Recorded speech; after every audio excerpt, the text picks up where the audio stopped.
안녕하세요. 오늘은요, 행동에 대한 아주 현대적이면서도 효과적인 접근법에 대해 이야기해 보려고 합니다. 바로 긍정적 행동 지원, 줄여서 PBS라고 하죠. 자, 오늘 우리가 어떤 이야기를 나눌지 한번 쭉 훑어볼까요? 우선 왜 기존의 처벌 방식이 정답이 아닐 수 있는지부터 시작해서요. 더 긍정적인 대안인 PBS가 대체 어떻게 작동하는 건지 알아볼 겁니다. 그리고 이 강력한 3단계 지원 체계가 전 세계에선 또 어떻게 쓰이는지, 그래서 궁극적으로 우리가 뭘 목표로 하는지 차근차근 따라가 보겠습니다. 자, 그럼 첫 번째 이야기부터 바로 시작해 보죠.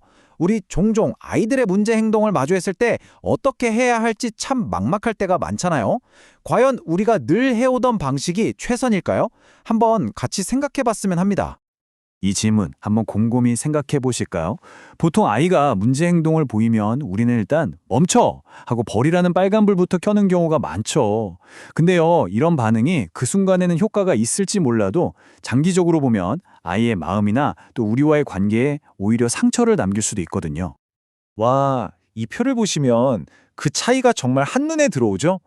전통적인 방식이 뭐랄까, 이미 폭풍우가 몰아친 뒤에 허둥지둥 우산을 펴는 반응적인 대응이라면 PBS는 맑은 날 미리 텃밭에 물을 주는 그런 사전 예방적인 접근인 거예요.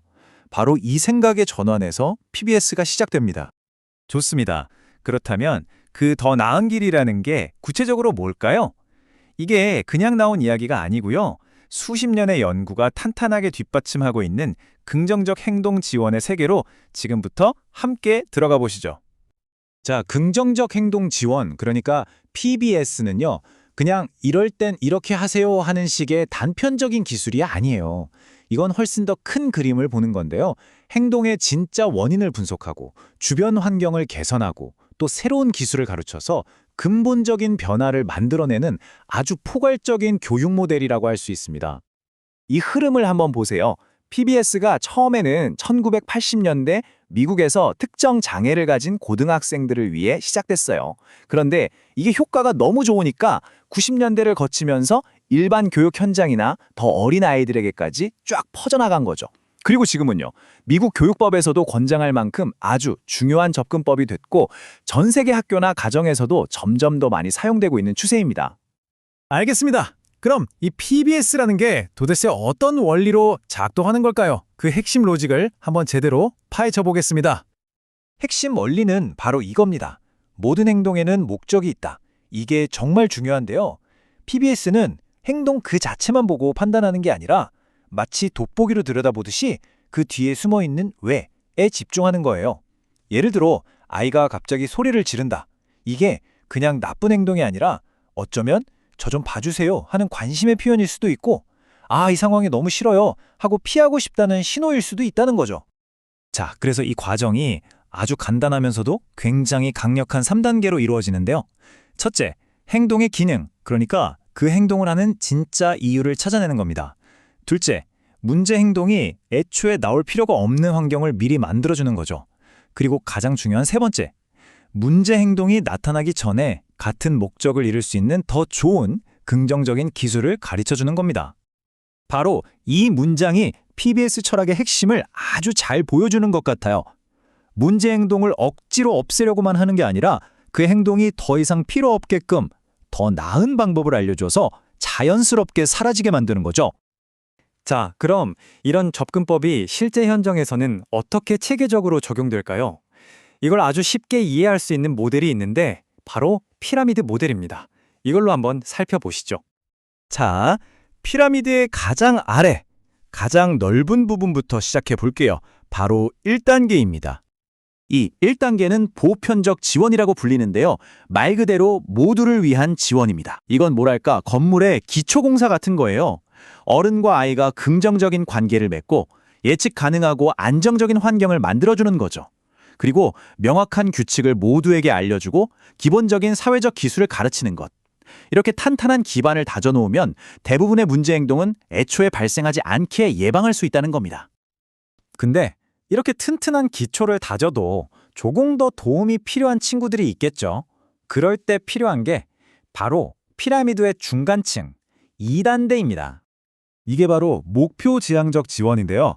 보편적 지원만으로는 부족한 일부 아이들을 위한 단계예요. 이 친구들에게는 사회 정서적 기술에 대한 추가적인 교육을 제공하거나 소그룹 활동을 통해서 좀 더 집중적으로 도와주는 거죠. 말 그대로 필요한 아이들에게 딱 맞는 타겟 지원을 해주는 겁니다. 자, 이제 피라미드의 맨 꼭대기, 마지막 3단계로 가볼까요? 여기가 바로 개변화된 지원 단계입니다. 이건 지속적으로 아주 힘든 행동을 보이는 소수의 아이들을 위한 건데요. 이때는 공식적인 기능적 행동평가라는 걸 통해서 아주 깊이 있게 원인을 분석하고요. 가족, 선생님, 전문가들이 모두 한 팀이 돼서 이 아이만을 위한 정말 포괄적이고 개별화된 맞춤 계획을 세우게 됩니다. 이렇게 3단계 모델은 필요한 곳의 자원을 가장 효율적으로 집중시키는 아주 스마트한 시스템인 셈이죠. 자, 그런데 이렇게 강력한 프레임워크가 전 세계 어디서나 똑같이 적용될까요? 흥미롭게도 그렇지는 않습니다. 각 나라의 문화나 교육 시스템에 따라 조금씩 다른 모습을 보이는데요.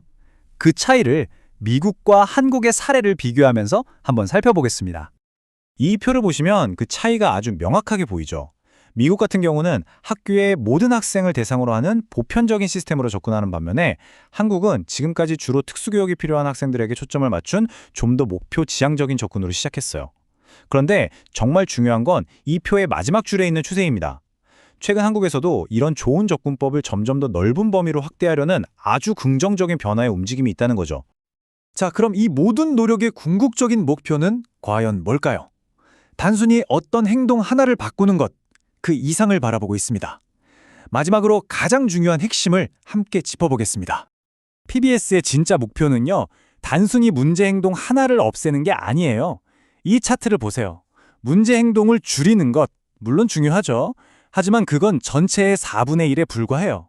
새로운 기술을 가르쳐주고 긍정적인 관계를 쌓고 그래서 결국엔 그 사람의 삶의 질 자체를 높이는 것, 이 모든 것이 다 똑같이 중요한 목표라는 겁니다.